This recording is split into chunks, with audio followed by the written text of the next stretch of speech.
Hey folks, Easy to Beat and Grower Creedmoor coming to you from my garden workshop.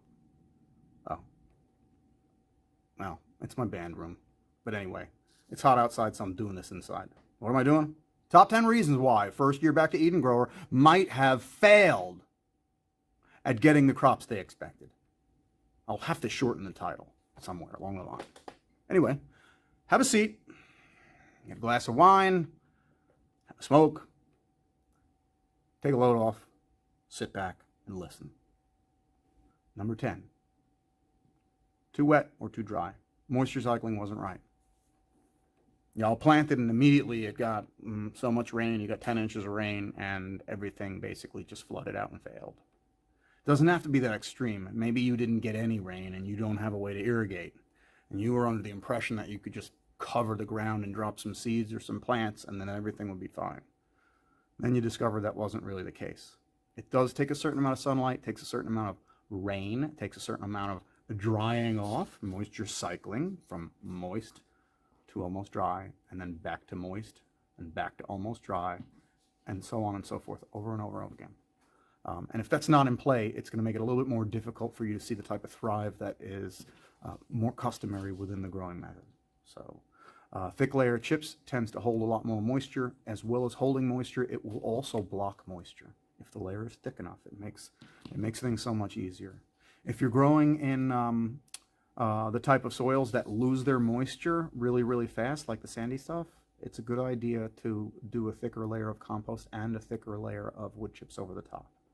We've found that to be a very, very successful approach. All right. Number 9. The number 9 reason why first year Eden grower might not be so successful. You went to work after you planted and you didn't come back to the garden for like 3 days. And when you came back, you found that you had some seedlings that popped up, but the slugs and the snails immediately lopped them off at the stem.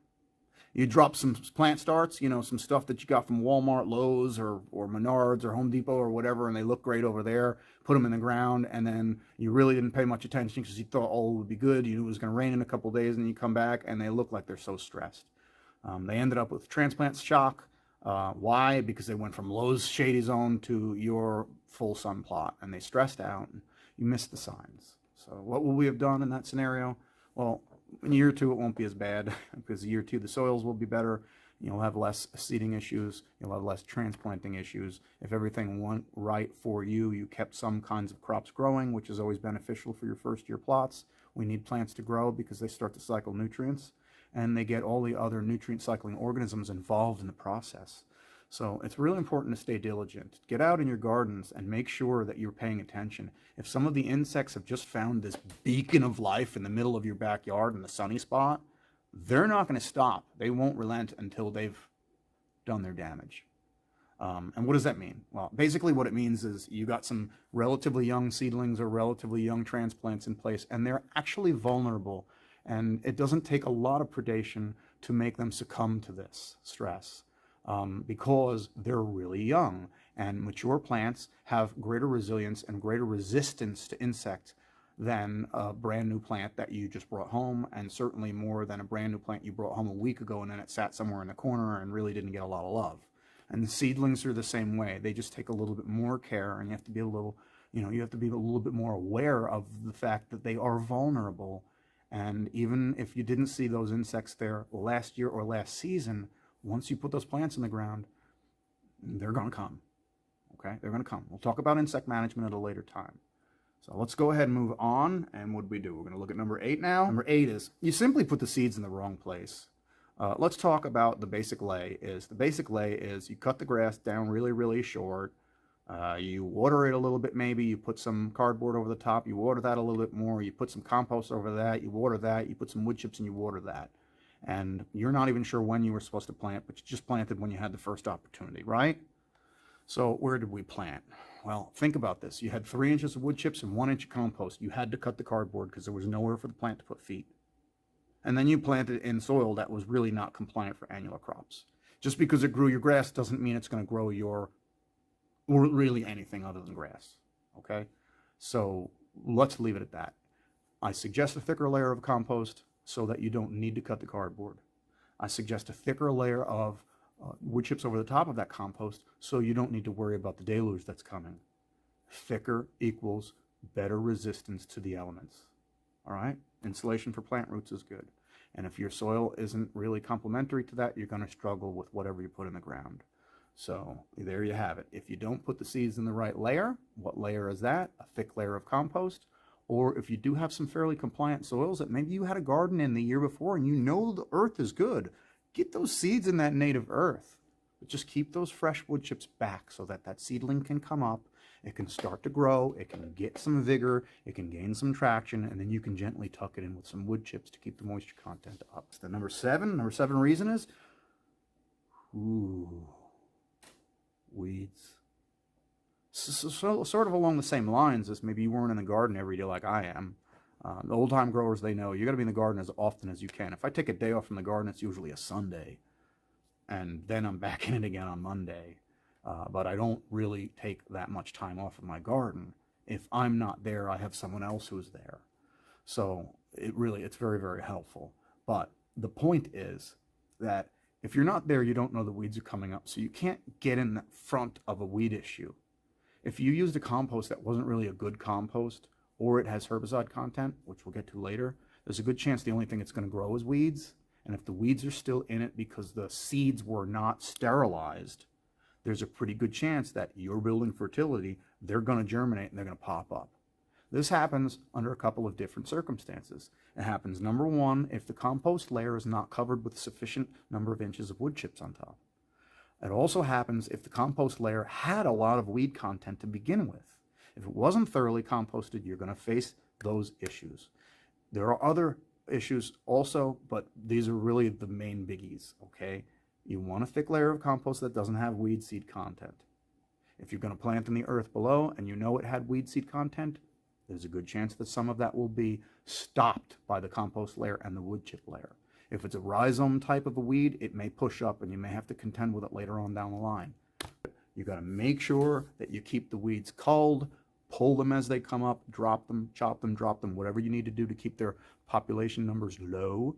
And you certainly never want a weed to come up and then flower. If it flowers, it's probably going to produce seeds, and those seeds are going to fall, and then you're going to have a lot of trouble later on. And that might necessitate you doing some solarizing with some heavy tarps.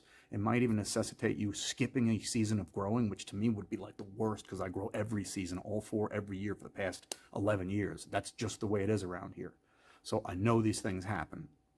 And if you're watching this video, there's a good chance it happened to you. Okay, number 6 reason. This is a tricky one, okay? Because I know that a lot of people want to go ahead and send their soil out to have it analyzed for nutrient content. And a lot of people early on are really, really fixated on the NPK concept. And basically what that means is we're looking for a specific level of nitrogen, a specific level of potassium, a specific level of phosphorus, a specific level of magnesium, a specific level of calcium, and so on and so forth down the whole entire nutrient chain. And if you feel better about sending your soil sample in to have a laboratory analyze it and give you an idea of exactly what it contains, it will be accurate for that one day that you selected the soil and sent it in. Because if you're growing plants there, the levels of those nutrients are going to change.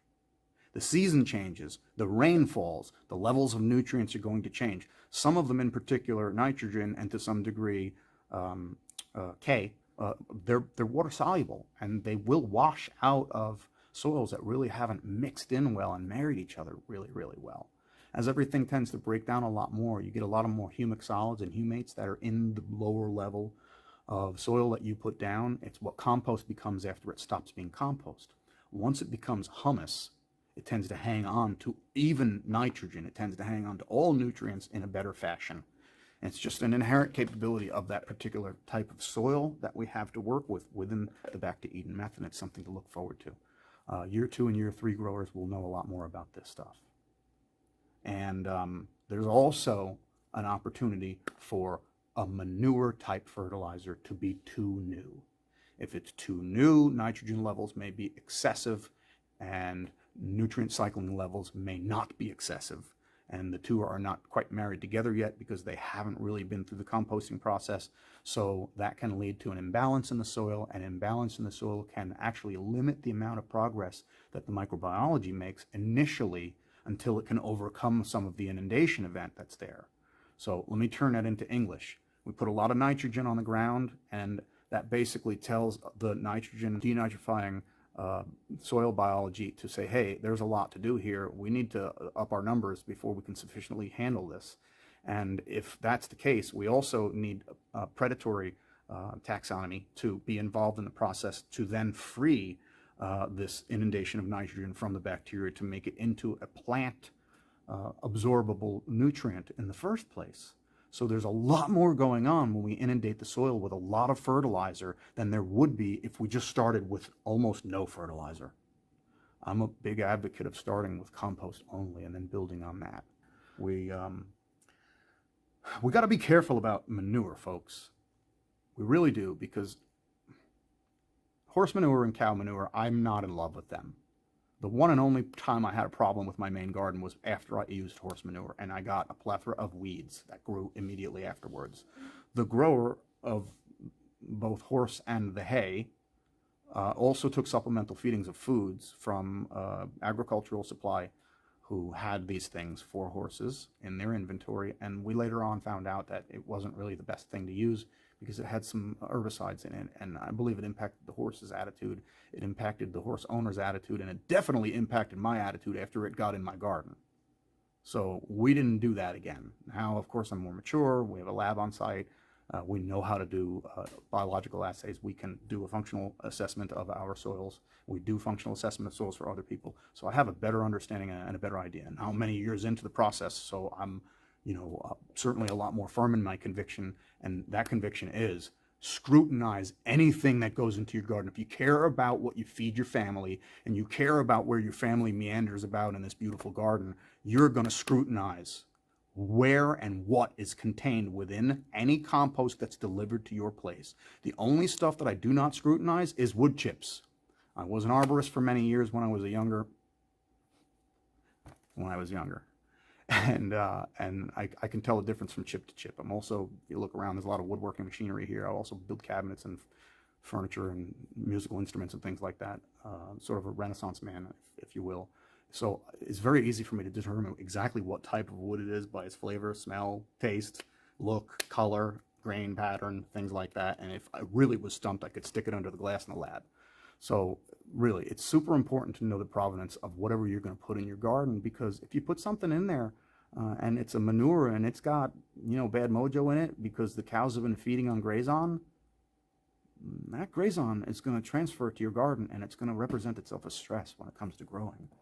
So really, know what you're going to put into your system. Know it well, okay? Don't take anyone's word for it. Just because they said it's organic doesn't mean it is organic. You can take a look around somebody's yard. I know what the clues look like, you know what I mean? You can look around and you can see whether or not their stewardship is as clean as you want it to be. And if it's not, run. Turn and run. First year Eden grower, run, okay? Don't take it just because they say it's free. I know if I've got a lot of toxic substances that I have to pay to get rid of, nothing would please me more than for some unwitting suspect person to come in and say, hey, I could use some of that. Give it to me. Sure. How many truckloads you want? Yeah, it's clean. No. We're going to do better for our families, okay? I love my kids. I love my animals. I love my friends. I'm not feeding them that stuff. Yeah. All this talk about compost, aged wood chips, stuff like that, you didn't have any. You just put wood chips down. Well, really, I mean, fresh wood chips off the back of the truck, it's not really a great growing media. I mean, I hope you're not surprised by this, but the reality of it is fresh wood chips have a lot of tannic acids, and those tannic acids are in place within the tree to prevent the tree from succumbing to pathological illness. It has to have some resistance to the ambient fungal component that is in, the area surrounding the tree. It needs to have some resistance to this. So these compounds within the tree, and the phloem, the xylem, and the root system, and the leaves, etc., they're there to prevent the tree from getting sick. And when we cut the tree up into a billion little pieces and lay it out in your yard on top of your grass, they're still there. When it rains, you can take a look at that same pile. You'll often see some brown exudate coming from the bottom of the pile. If there's a high side and a low side, you'll see that. It tends to flow out of the wood chips at the feet of the wood chips, and it looks really, really brown. Well, these are acids. Not necessarily like sulfuric acids or the acids you might be thinking that might burn you, but they are acids that might make it a little bit difficult for germination to happen. They may make it difficult for the hyphae, for the mycelia, for the fungi to grow. Remember I mentioned before, We need a balance of bacteria and fungi, and we need more of it in most of the time. And right in year one, when you just laid this stuff down, folks, it takes time. Most important thing is that you don't give up. It takes time for these things to come to place. Number 3 reason for where a first year Eden grower may not be as successful as they'd like to be, pretty simple. Too short a photo period. It is possible to pick the wrong spot or not have a spot available to you that's more beneficial for plants. And by that I mean a lot of the plants that we like to consume as vegetables require a photo period of at least 8 hours. You know, and not only do they want to see that photo period of 8 hours, they also want to see the rise of the sun and the fall of the sun to some extent, because it helps their physiology to work the way it's supposed to. And when they don't get that, the plant has to compensate in some way or another. Usually it compensates by slowing its growth, slowing its production. And again, it'll miss key milestones in its growth if that is the case. So my suggestion to you is, if you're already really attached to that garden location, and there's an opportunity for you to remove some of the heavier branches up above on some of the trees that might be blocking the sunlight, it can be selectively pruned so that you get a little bit more light in there. It might be just enough so that you can put the plants that need filtered light where they go, the plants that need shade where they go, and then the full-size plants can get the majority of the open space towards the sun. And it's going to be super beneficial, and as long as you organize everything along those lines, I think you're going to find it a lot easier. Okay, so the number 2 reason for why a first-year grower might not find success, or more commonly might find less than the success they anticipated, is going to be you planted your seeds in soil that was just simply too hard. The season from the fall to the spring to where you were going to plant, where everything was just left to marry in because you built it in the fall like you thought you were supposed to, it wasn't enough. There wasn't enough rain, there wasn't enough moisture, there wasn't enough freeze-thaw cycle, and ultimately you ended up putting your seeds in some fairly hard, fairly incompatible soils, and you're trying to grow an annular plant from seed, and they just flat out struggle. With all of those other considerations in place, you can see why an overly compacted soil would give you a difficult time achieving a plant that can just rush through all the stages of growth. Okay? Be that as it may, with the addition of what you put on top of it, even a thin layer of compost and a thin layer of wood chips, if you can get them to stay because you're not in a really rainy area, they may help. But again, I got to go back to this. The old staple of doing the mulch deep, laying the mulch deep, is going to work far better than having a thin layer of compost and a thin layer of mulch on top. If you're hoping to bank the moistures, you really want to have about 12 inches, because that's what it takes under the current the current conditions with drought being so prevalent all over the place. Certainly a thicker layer of mulch is going to be beneficial. And then if you look into the areas where they're receiving rains and deluges that they just haven't seen before, I've seen some of these up north, seen some of these even just to my west, and it's crazy, the torrents that come down. But having a deeper garden, a deeper bed of mulch and compost is still going to be beneficial there. It's going to absorb more of those moistures, and it's going to pay them out a little over time after the rains stop. So bear in mind, if you are planting into that hard pan soil, and it's really only been a few months since you began the process, it's going to be fairly seed restrictive. To plant in the compost zone just above that would be more beneficial, in my opinion, and in my practice as well. So, all right, so what's next? Now we're looking at the number 1 reason. Just so I can mention here, these are not really in any specific order. They just, as they came to mind, I jotted them down on the computer screen, and I'm doing my best to stay on track. So the number 1 reason why you might have a hard time growing in your first year, and it might lead to more failure than you'd hope for, is you didn't have enough compost. I've kind of beat around the bush about this the whole entire time. If you ever watched my video on how to build a Back to Eden garden bed in 40 minutes, that one there, it shows you I put a lot of compost down. And I put so much down, in fact, in that video that I could grow corn. We grew a great corn crop. And next year, in all likelihood, we're going to do the same exact thing. So if that's your goal, is to grow annular crops, you know you need a deep layer of compost. If your goal is to grow maybe some perennial crops, it's definitely beneficial to have a deep layer of compost and a deep layer of wood chip cover over the top of that, but maybe not as essential. As I think of some examples, I like to mention perhaps asparagus. That's a perennial crop, and it really does like a lot of compost. As a matter of fact, we sowed all of our asparagus directly to the compost. I didn't even bother digging into the dirt. We just had 10 or 12 inches of compost, and that was what we went with. Over the top of that was 3 or 4 inches of wood chips, and we maintained the entire depth of this media from the native earth to its top right around 12 to 16 inches annually. And I've not seen one single issue of stressed asparagus yet. Even my peppers, they grow in a deeper layer of compost than that. So we know this works. This system works. It banks moisture. It does all of the things that you were hoping it to do. But maybe right now, because your garden was a little bit new or completely new, and maybe the grower is new, and these things have an impact. If you've gotten, say, 2 or 3 of these right, but 8 wrong, you're probably going to see a lot of failure thrive. Flip it around. If you got 8 of these things right and 2 of these things wrong, you're probably going to be okay. You usually will be okay. But the key is to try to stay on top of all of these issues so that you have a solid foundation for growing the plants that you want. And then you can get into the more technical issues like soil and pH manipulation and improving the ecology around the garden, improving the economies, your own efficiencies and your own processes so that you can be more and more efficient. In other words, like I mentioned in some other videos, my garden used to be an acre and now it's 1/9 that. We get the same production out of it, but there's a lot less foot traffic in the smaller garden. There's a lot more production growing in the garden, so I don't have to do as much work as I was in the larger garden. There's also a lot more healthier plants in the newer garden, the 10-year, 11-year-old garden, than there was in the garden I grew 15 years ago. It's not the same thing, folks. The only thing that was better 15 years ago was the weather. That's it. So in summary, folks, I could read through this, but I think I'd rather have you watch the video again. If you finished your wine, go get another glass. Think about this. Don't watch it again. And if maybe some of what I said resonates with you, you can do a quick comparison. What did I do? What did I get? These are going to be some of the things that shed light on that.